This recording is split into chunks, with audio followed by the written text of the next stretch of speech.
Grabe naman dito, babe. Halika, maupo ka. Ang ganda pala ng bahay mo, ha? Oo, sinabi ko sa'yo. Ma, teka lang, ano yan? Eden. Si Renz, boyfriend ko. Pero dito na siya titira. Magiging jowa ko na siya. Wait lang, ma ha? Oo! Di ba nung nakaraan, may dinala ka din ditong lalaki? Sabi mo, boyfriend mo. Ngayon, bago na naman. Tapos dito mo papapatirahin? Yun, boyfriend ko. At ex ko na siya. Ha? Eto, jowa ko na. Ano problema mo? May problema ka? Ma, parang nakakaya naman yung mga ginagawa mo. Hindi ka ba nahiya para sa akin? Tignan mo, pumili ka pa ng parang katulad ko lang, kaidaran ko lang. Huwag kang maraming hanash. Eto si Renz, kakaiba to. Nagkakilala kami nito sa bar. At siya yung pinakamabait. Siya yung pinakamalambing. Love na love ako nito. Kaya, true na to. True. Ha? Oo, Magiging true jowa love, ko na siya. true love. At dito na siya titira. Paano naman po kayo nakakasiguro? True love? Eh, mukhang peperahan ka lang yan eh. Ay, ano peperahan? Mahal, ay babe, tignan mo naman sumagot yung anak mo, parang pinapahiya ka sa akin. Di pa love na love mo ko. Oo. Di ba sinabi mo na sa akin yun ilang beses? Oo naman. Pwede nga pakasalan kita ng paulit-ulit sa ilang simbahan eh. Oh, narinig mo? Pero parang pinapahiya ka ng anak mo sa akin eh. May kaing-ingan to eh. Alam mo, kung naiinggit ka, ha? Humanap ka ng jowa mo. Hindi yun nakamukmuk ka dito sa bahay. Pagkatapos losyang-losyang ka na, kita mo nga, paano ka magugustuhan ng mga tao? Eh, mas maganda pa ako sa'yo. Hindi ka umasta na. Mag-ayos ka. Kung naiinggit ka lang, ha? Yun ang sinasabi ko sa'yo. Kung naiinggit ka, magjowa ka. Ma, pwede ba? Hindi naman kita pinipigilan. Pero, sana intindihin mo din na, tingnan mo sa bar mo pa na nakita yan. Malay natin, iba-iba ng babae yung kinakaringkingan yan eh. Hindi! Totoo to. Di ba? Di ba, oo. babe? Alam mo babe, parang binabastos ka na nitong anak mo eh. Paano ba yan? Ano, alis na lang ako siguro. Alis na lang ako Hindi. dito. Uy, anong aalis? Teka nga lang, bakit parang mong dinidiktahan yung nanay ko? Parang binibrainwash mo. Ano, para magalit siya sa akin? Hoy. Huwag mo akong pagbibintangan ng mga bagay na hindi ko gawain ha. Mahal ko yung nanay mo, alam niya yan. Kaya nga, sa lahat ng mga naging customer ko sa bar, etong nanay mo yung pinakamalakas magbigay ng tip. Kaya nga, na-fall in love ako eh. O, tingnan mo. Ayun. Tinatawanan lang ako. Ikaw, ha? Huwag kang nakikialam sa mga bagay na yan. Ma'am, alam mo, dapat sa'yo, manahimik na lang. Ma, hindi mo ba narinig yung sinabi niya? Nang dahil lang sa tip na Paalisin mo falling na. love sa'yo, so pera lang ang Paalisin habol mo niya na yan. sa'yo. Nagugutom ako. Paglutuin Ikaw yung mo na lang umalis doon. dito. Paglutuin mo doon. Huwag mo akong pinapahiya sa magiging jowa ko, ha? Ikaw, tigilan mo yung kadramahan mo, ha? Alam mo, sa ginawa mong yan, nabibwisit ako sa'yo, huwag ka nang mag-aaral. Pero ma, bakit naman hindi? Bakit mo ko papahintuin? O, para wala na akong iniintindi. Solo ko na lang katawan ko, para hindi mo rin ako pakikialaman. Ha? Kung gusto mo mag-aral, pag-aralin mo yung sarili mo. Ganyan- Magluto ka na doon! Magluto ka na doon! Gusto mong masaktan Ganyan sa desisyon akin, mo eh. dahil sa lalaking yan? Oo! Paalisin mo na. Palutuin mo na. Visit na to. Babe, pasensya ka na, oh. Wow! Nahanap din kita. Ikaw talaga yung hinahanap ko dito eh. Itong kayamanan talaga nitong Gina na to. Sabi ko na nga ba, dito ka na nakalagay. Ano ginagawa mo? Ano yan, ha? Anong tinatago mo dyan? Anong, wala. Ba't ba pumapasok ka dito sa kwarto namin ng asawa ko? Hoy, anong asawa? Jowa pa lang kayo. Ako yung anak, ako yung may karapatan. Kaya akin na yan. Ano yan? Ay, huwag mo akong sasagot-sagutin ng ganyan ha. Tatay mo ako. Ang tatay? Akin na nga yan? Ano? Akin na... Akin na! Mami! Akin! Mami! Mami! Ano yun? Ano yun? Ano yun? Ninanakaw nito! Ninanakaw ko? Nasaan ba? Sino may hawak? O, di ba ikaw? O, di ito yung magnanakaw. Bakit yung pinakikialaman to? Mami, nandito nga ako. Nakita ko siya. Tinago nga niya. Baka magkulang to. Honey bunch, my love. Nakita ko, galing akong CR, pumasok tong anak mo dito, pinapakailan yung mga gamit mo. Narinig ko pa, sabi niya, isasangla niya, ibebenta niya yata yan para, ko saan niya gagamitin yung pera. Mami, Ayun. hindi yan totoo. Mami, maniwala ka naman sa akin. Hindi ko pinahinto kita ng pag-aaral. Gagalawin mo to para gustusin. Magtrabaho ka! Magtrabaho ka! Alam mo, maigi pa. Lumayas ka na rito! Yan, Lumayas sige, ka na! palayasin mo yan, palayasin mo yan. Lumayas ka sa pamamahay ko, ha? Palayasin mo. Kung pag nanakawan mo lang ako, maigi pa, lumayas ka na nga! Pagsisisihan mo to lahat, ma! Pagsisisihan sinasabi mo? Sira ulong bata to. Honey, pasensya ka na. Alam mo, honey, nakakatampo ah. Buti na lang talaga. Mahal pa rin talaga kita ngayon. At saka mabuti yung ginawa mo na pinalayas mo yung anak mo. Buti na lang nakita ko. Eh, kung di ko nakita, wala, limas na to. Kaya nga. Diba? Pasensya ka na yun. Pinalayas ko na. Oo. Eh, sige, itabi mo na lang muna yan dyan. Tsaka, sabi mo, may niluto ko para sa akin. Oo naman. Alika na, kain na tayo.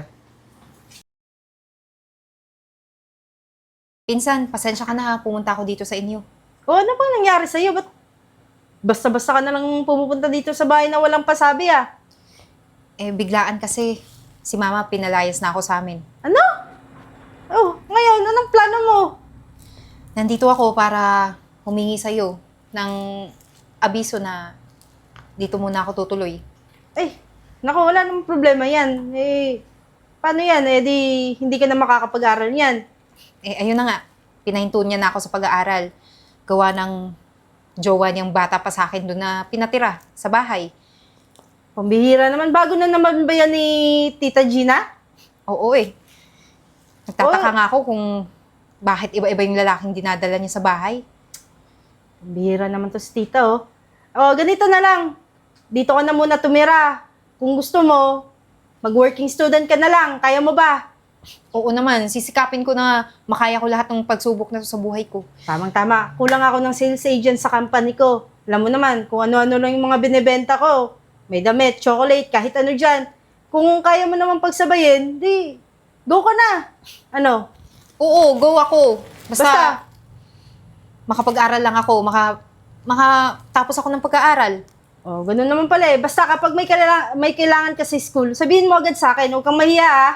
Maraming salamat ha. Walang problema. May mga bakanting kwarto dito sa bahay. Pili ka lang kung saan gusto mo. Okay ba? Sige. Sige. Wow! Sabi ko na nga ba talaga? Ako, dito ako yayaman. Ako, tiba-tiba na naman ako nito. Dabi-dabi ko makukuha. Honey Bunch! Honey Bunch, akala ko mamaya ka pa uuwi. Alam mo ba, may sorpresa ako. Pinagluto kita dun sa labas. Nakita mo ba yung niluto ko? Ano, honey? Masaya ka? Oo naman! Andiyan ka na eh. O kung gusto mo, lumabas na muna tayo dun. Kumain na muna tayo dun. Halika na. Masaya ka dahil nakuha mo na yung gusto mong makuha? Anong makuha ang sinasabi mo? Eto! oh! Punyeta ka? Kala mo, hindi ko alam na noon mo pa ako nananakang hayop ka? Kala mo, Sige, sumalag ka pa! Ay, di na nananakaw mo, wala ka ebidensya ha? Anong wala? Ayan na nga! Akala mo? Hindi ko alam ha? Kaya noon ko pa yan napagplanuhan din. Kala mo ako lang pinagplanuhan mong nakawan? Chip! Oh, honey, my loves! Honey Bunch! Simonyo ka? Pati anak ko pinalayas ko kang gagawan mo, Chip. Eto, ayan. Nasa kamay niya yan. Eh, hindi ko ninakaw yung chip! Ay, ano ko? Dapat sa'yo mabulok sa kulungan, demonyo ka. Honey Bunch! Kala ko totoong mahal mo ko. Honey- Pera ko lang ang gusto mo. Honey Bunch, mahal naman kita eh! Demonyo ka. Sige, Chip. Hindi ka pa naman nag-iisip, ang laki-laki ng CCTV camera, oh. Eh, wala naman dyan dating CCTV ah! Nilagyan ko talaga. Sa kulungan ka na magnilay-nilay. Honey Bunch, huwag mo naman akong pakulong! Honey, badge ka dyan, punyeta ka. Halika na, Chip. Honey Bunch! Ma, bakit ka nandito sa opisina? Pasensya ka na ah. Talagang ikaw yung sinadya ko eh. Nagpunta ako doon sa bahay nila Ibet. Dito niya ako tinuro. Nagpasalamat nga ako sa kanya, nakinupkop ka niya. Alam mo anak, talagang sinadya kita dito para personal akong humingi ng dispensa sa lahat ng nagawang pagkakasala ko sa'yo. Nang dahil sa mga lalaking mga demonyong yun. Alam mo ba, ninakawan niya din ako. Totoo pala yun. Tapos ikaw pa napagbintangan ko. Eh di ba, sinabi ko sa'yo, hindi ka naniwala eh. Pero at least ikaw na mismo nakakita sa dalawa mong mata at naka-witness na talagang biniperahan ka lang ng lalaking yun. Kasi nga, na-inlove ako doon. Pero ngayon, promise ko, hindi na ako ma-inlove kahit kanino. Hindi ko na iintindihin yung mga boylet na yan. Hindi na ako magbo-boyfriend.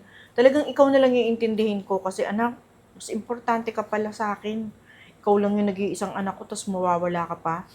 Mas kailangan ko yung pagmamahal mo kaysa sa kanila, kaya kakalimutan ko na sila. Sige na, patawadin mo na ako. Promise yan? Promise talaga! Cross my heart! Basta pag umulit ka ha, ako na talaga yung aalis sa atin. Hindi na talaga ako uulit. Mas importante ka talaga sa akin.